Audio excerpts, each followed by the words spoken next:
So our program in Lagos was so unique because we got approval to serve all the 41 deaf schools across Lagos. It was massive. So in Owerri, we met these three schools that are different in their nature. In Abuja, we met this one school that, okay, two schools in one. There were two in one. And it was a little bit compatible, and we were able to serve them, even though we longed to come back. And we really did come back again and again. But in Lagos, it was this 41 schools, man.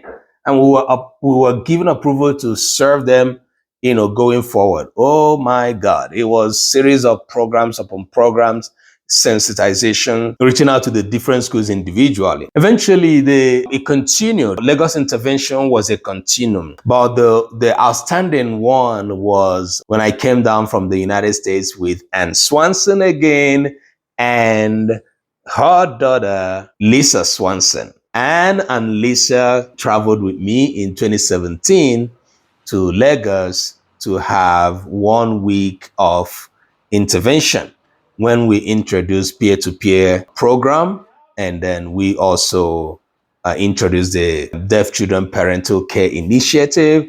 So it was a bifocal program, the parents, the students. In fact, trifocal, if there's anything like that, because we were after the parents, after the students, after the teachers, and focused on the teachers. I focused on the parents, and Lisa focused on the students. Man, it was huge.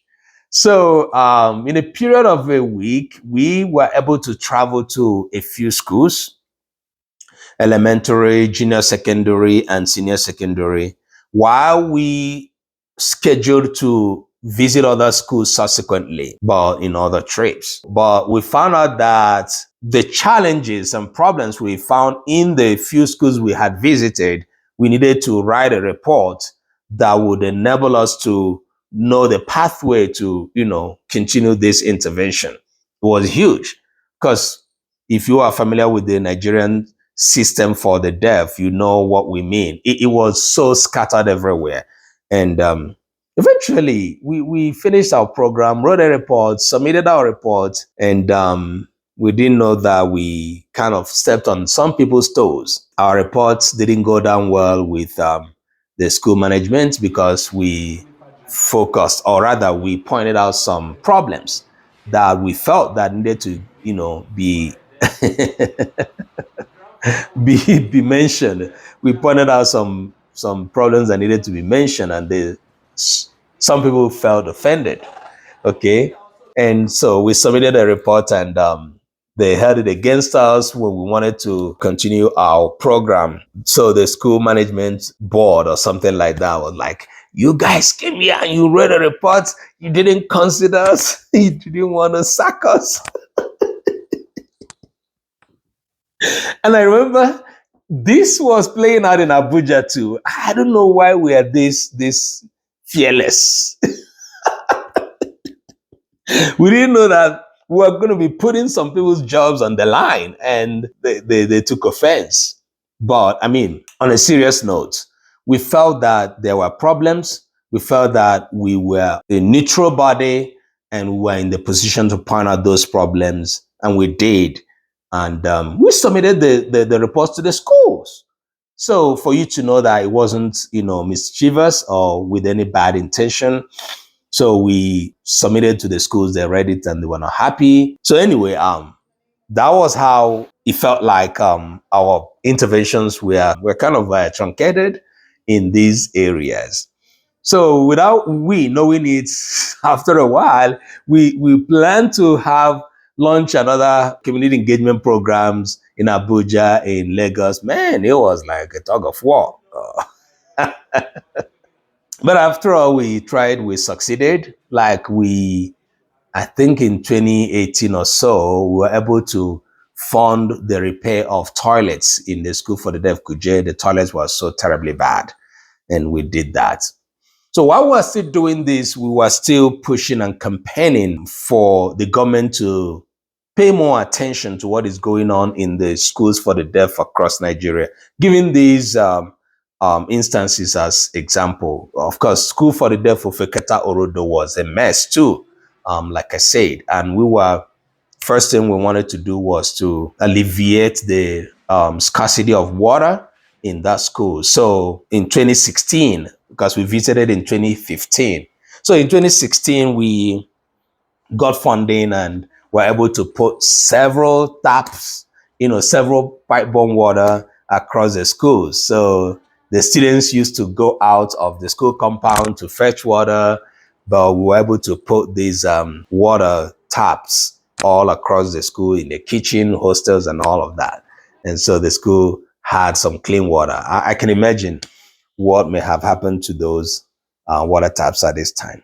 We also did our best to put electricity in that school, because part of the inspirations that we had when we started in S-DELI was that school's challenge with light, electricity. Okay, I have again and again told the story of Anne Mary Wiseman, the lady from Minnesota who came to visit the school, and I was one of the delegates under Community Care Africa. And we went there and she asked them, noticing that there was no electricity anywhere, how do you communicate in the night? And they said, no communication in the night for us. And then we stepped out and the principal was telling us how people from the village used to come in to abuse the students and steal from them. So that really began as a very huge burden for me. I want to kind of do a reflection. This was a classroom that I stood outside here in 2001, and this was the classroom that a white lady that was communicating with the students, where she asked them, she found out there was no electricity. They said, in the night, how do you communicate? They said, no communication. It was this classroom, and I was standing here. It was 2001, and it struck me. And up till this year, there was no light in this classroom, and students have been graduating, doing classes here, and they're hearing impaired. So, and that is why we say this is what we want to do. Except that we do not trust NEPA. Our intention is to make sure there's going to be constant lights here, because it's going to help them. About close to 100 students here are having eye defects, courtesy of the issue of, So we tried to solve that problem. In 2015, we visited. In 2016, we put electricity there after putting solar power or solar lights, but they didn't work. So programs we had continued in these schools. We expanded to Enugu, courtesy of Onyi Wandikom, who later became our head of Project National.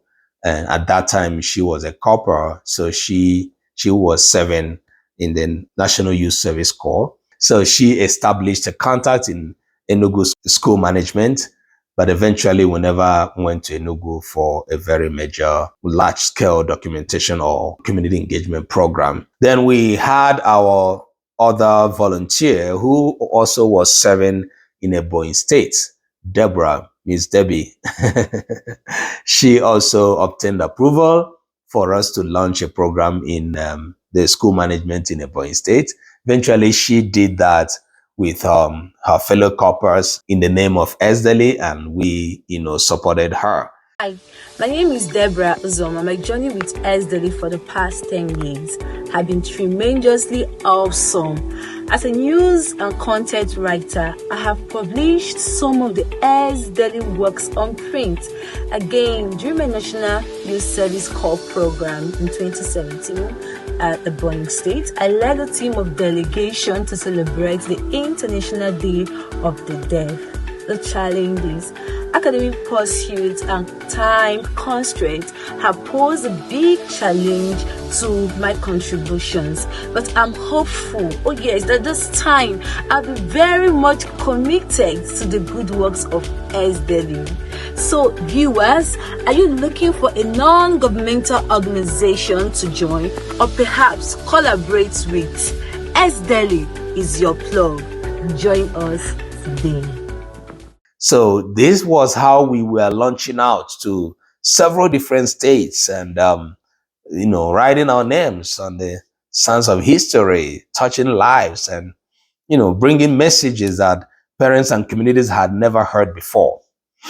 In all of this, there was this quest to understand, because at this time we had concluded that the problem that was at the root of the problems that the deaf people had or still have is that of communication. And we narrowed down the communication challenge to the immediate communities, immediate families. So we identified that deaf students who were in schools didn't have much communication with their families, immediate families, so much that whenever they would go back home after school had closed, they wouldn't have very wonderful communication with their families. This is because when they arrived in school, they started learning the school sign language. Remember, we have identified the sign language that is taught in school as a school sign language. And the parents do not go to school with them to learn this variety of sign language. And when they will come back to the house, they found out that they didn't have any communication.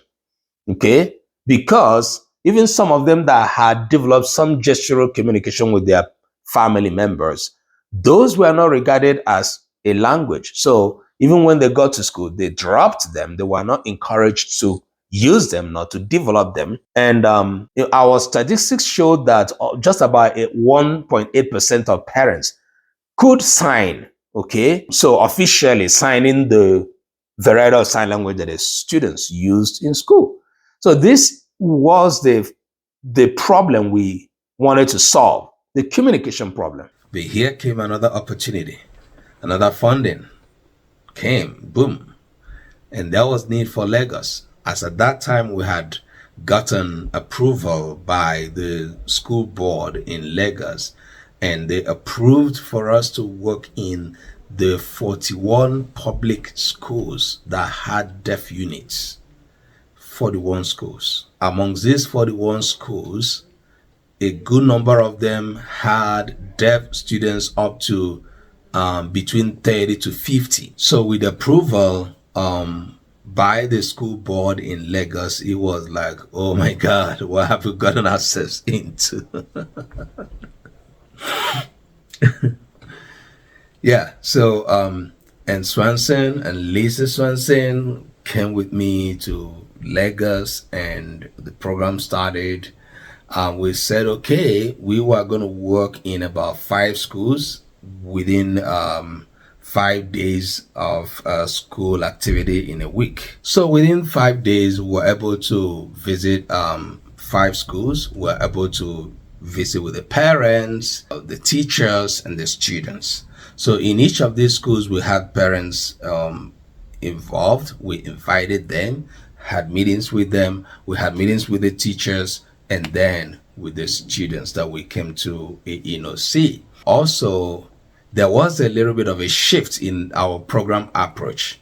In these 5 days, there was no free medical service that we offered. So we offered other services. So we emphasized on the engagement we had with the parents. Our program in 2017 met a lot of expectations. Also, it fell below expectations for some parents who heard that we were coming from the United States and that it was all about this high expectation of what we were bringing. To some parents, it was like we were bringing hearing aids and possibly money. So when we were not talking about those things, some parents became disappointed. And so anyway, we couldn't help it. So I must thank the person that was in charge of Lagos then, Promise. Promise did a very wonderful mobilization program or mobilization project. He was very good at it. I must give it to him. He also at that time worked with my cousin Ngo, who was then in Lagos, and he had assistance of David Ibekwe a little bit, and he dropped. But rallying around the 41 schools, giving them letters from the state, ensuring them we are coming to have our program with them. It was not easy. And one thing that stood out for us was the wife of the deputy governor was in charge, was interested in our project. So our project was something that was dear to her. And she personally kind of supervised what we did through her office. And that was why when we finished, we wrote a report. At this time now, we wrote an official report on a template and a report that was sent to her office.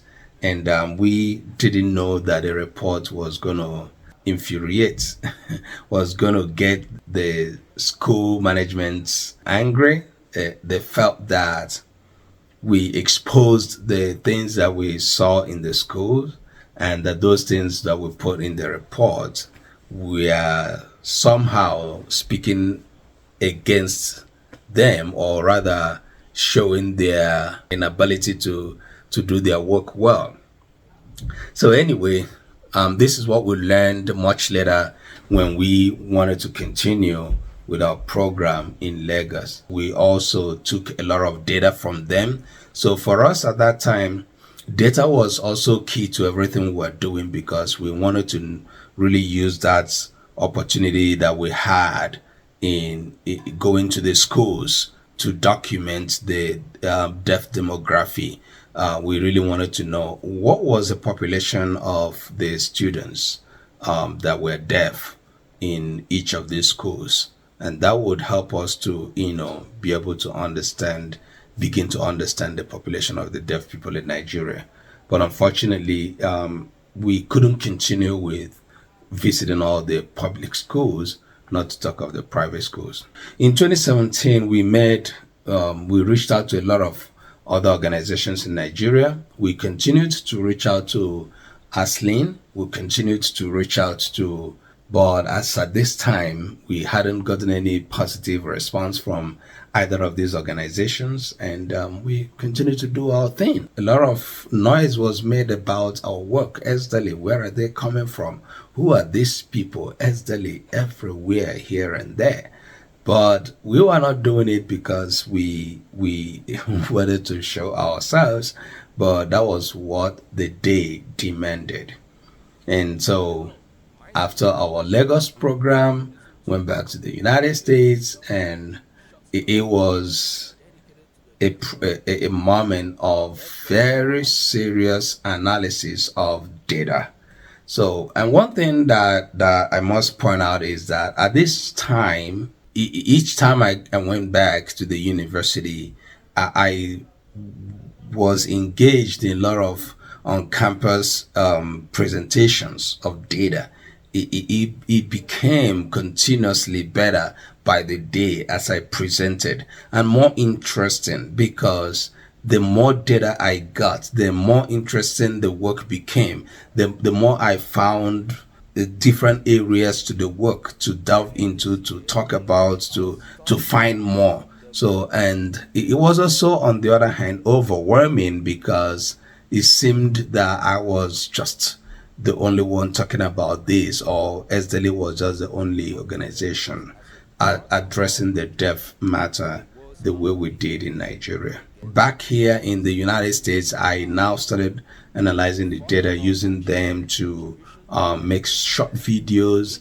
I got some students that worked with me here, and we started working on those videos all through 2017. Because we went to Nigeria early in 2017, around January through February. So coming back, it was almost a whole year I used in working on the data, and then reaching out to other organizations for potential collaboration. And it was also then I started applying for other grants, including that of Global Giving 2017. So in 2018, the Anoma family led us to Kaduna, and we were in a village regarded as Mogajingeri. And the center where we had the documentation is called Mogajingeri. And that is how we derived the sign language that we documented the name we gave to it as Magajingeri Sign Language. The deaf people we met came from across the different areas in the northern part of Nigeria, some Zaria, some Jos, and some, from the locality. But what stands out for them all is that they had lived in that community so long that they blended their signing system to be a very well defined sign language system.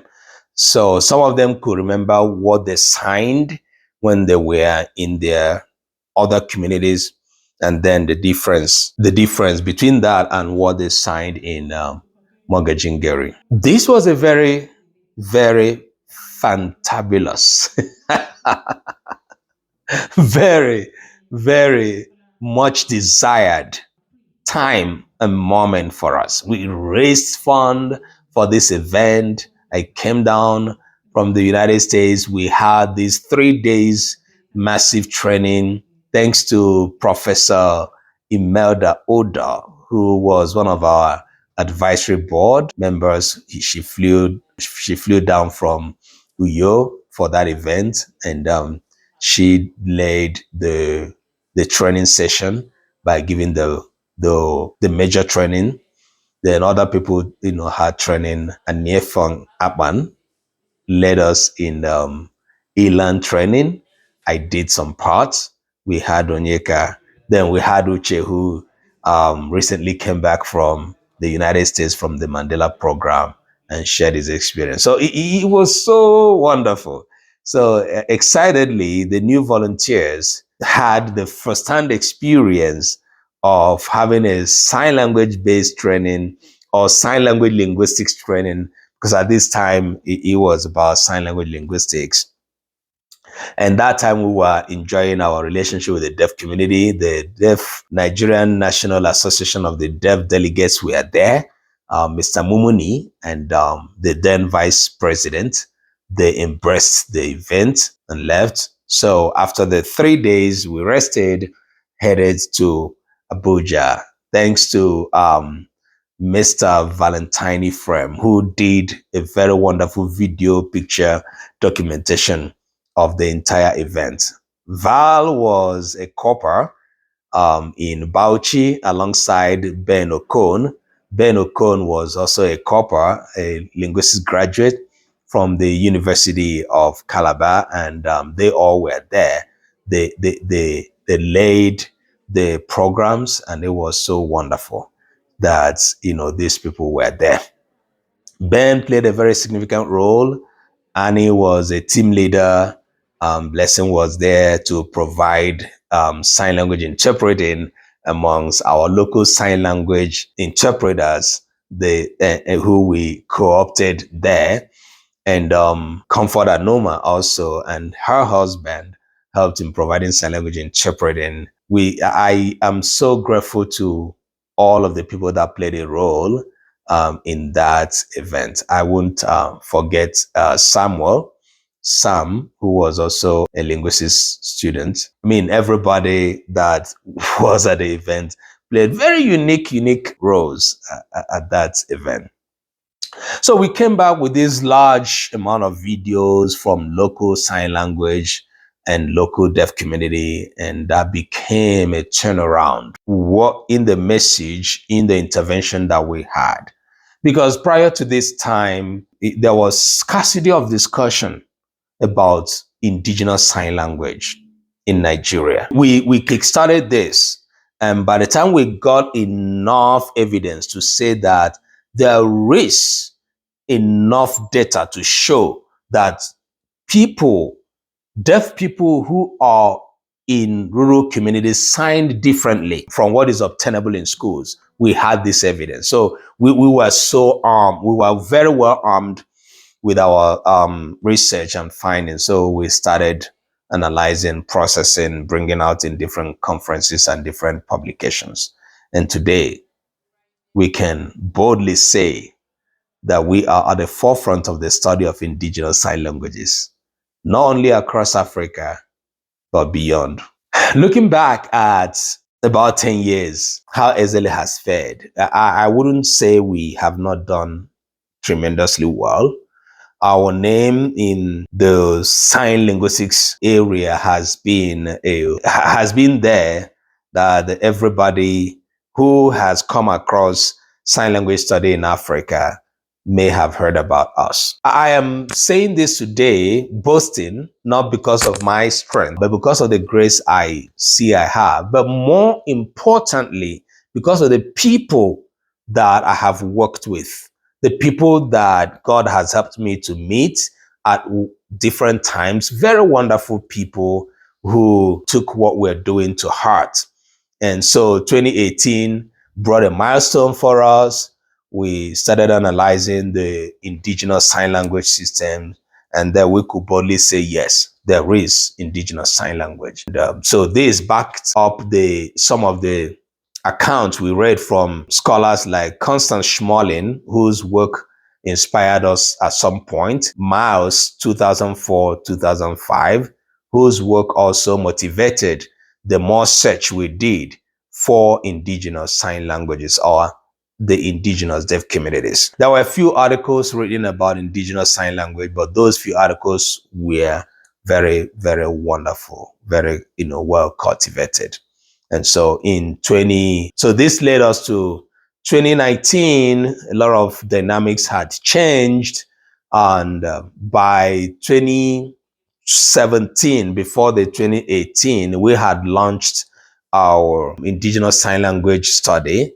So 2018, when the United Nations with the World Federation of the Deaf launched the International Day of Sign Languages, we were already there. We were already there, bringing about information about indigenous languages, and we keyed in immediately. So every year we now observe a program we call Triple Action Project, TAP, whereby we position ourselves to campaign for deaf literacy. So when we mean deaf literacy, early access to literacy and sign language for deaf children. We talk about indigenous sign language, and then we combine these two with the International Week of the Deaf. So we call it Triple Action Project. Yeah, International Literacy Day was a different day, but in September 8th, I guess.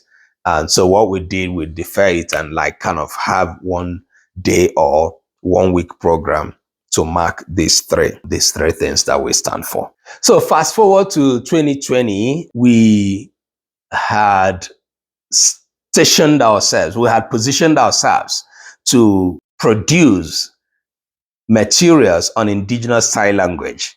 We were looking at, first of all, in 2018, 2019, we were looking at producing the sign language dictionary and indigenous sign language and all of that.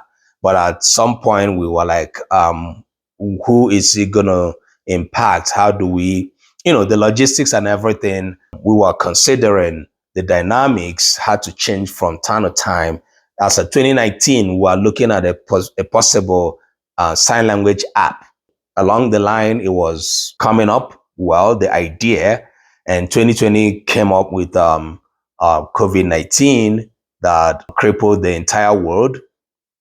And so instead of being crippled, we also changed dynamic, because the COVID-19 saga changed a whole lot of dynamic, and we are happy that we were able to key into the whole change immediately. Started collecting data virtually, selected a group of deaf people, trained them, and they were collecting data for us in indigenous sign languages. So it was a beautiful thing. And I want to thank Simi Labisi, who joined us in 2020 and brought a whole lot of skills that we are so grateful for till today. So Simi Labisi joined us as a volunteer, and she's very savvy. She joined from Manchester. She's a Nigerian student in Manchester. She was doing her master's in international education and development, and was also a sign language student in BSL. So Simi excitedly joined us, and we were so happy that she came. And so everything became more technologically operated. So 2021, here comes the popular first ever international virtual conference on indigenous sign languages. Even though, yeah, there was a combination of other languages that featured in that conference. But basically, we were focusing on hosting a conference that would discuss, sign language in Africa and, more importantly, indigenous sign languages. So I have Ike, and it became a popular name amongst people that knew our intervention then. So we had this conference. People attended from across the world, sign language interpreters, deaf people, other scholars, and it was beautiful. I'm so happy today that a few years after, the papers that were presented in that conference have been published in a book we call CSL, Studies on Indigenous Sign Language in Africa. We are so grateful for the milestones we have hit over the years, and we couldn't have done this without our fantastic volunteer team. S-DELI has operated so much on volunteering. One of the reasons is because of the dynamics of leadership. I live in the United States, providing leadership for an organization that is based in Africa. And 99% of the other leadership is in Africa.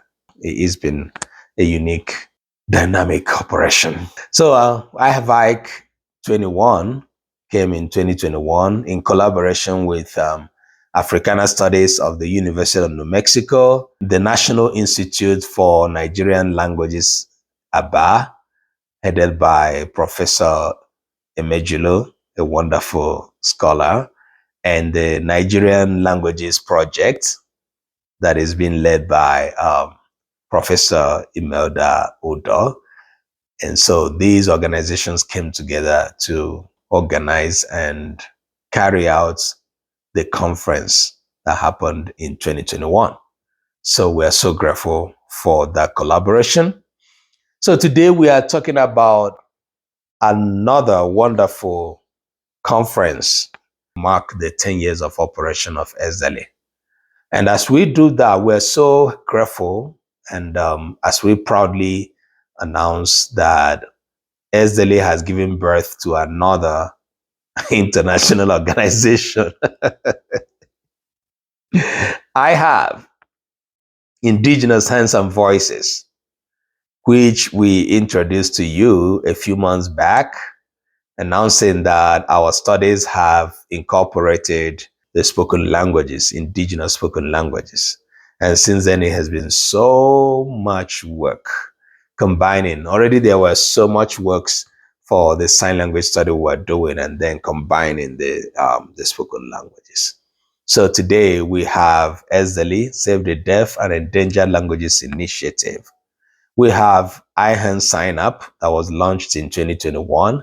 The sign language app came to fruition in 2021. It was launched in 2022. It started in 2021. Then 2022, we launched it.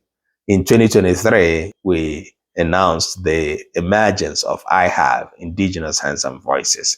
So even some of us have been confused about these, three bodies, but in a simple word, they are just three bodies that are one, operating in a different environment, different levels, different dynamics in the study of indigenous signed and spoken languages.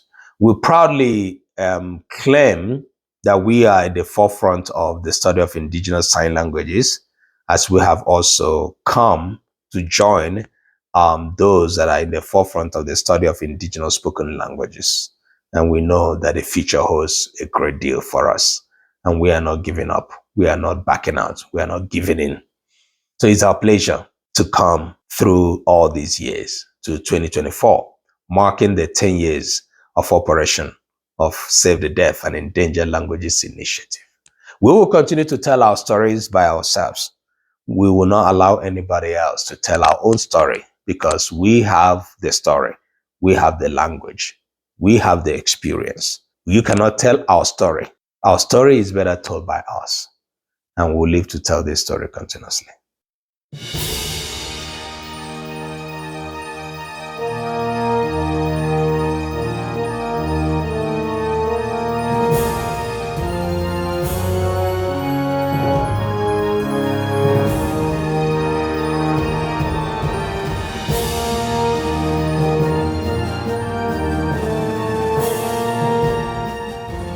So I say thank you for watching today, and I'm going to see you again as I continue to tell the story of our intervention in the sign language world, especially the indigenous sign language. And today, in collaboration with other organizations, including Justice Code, we are providing literacy in indigenous languages, signed and spoken, in different areas of study, especially, including STEM literacy. So we will tell more of this next time. All right, until then, take care of yourself.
language as soon as they are born. And that's what comes after. At this point, do we still want to do this?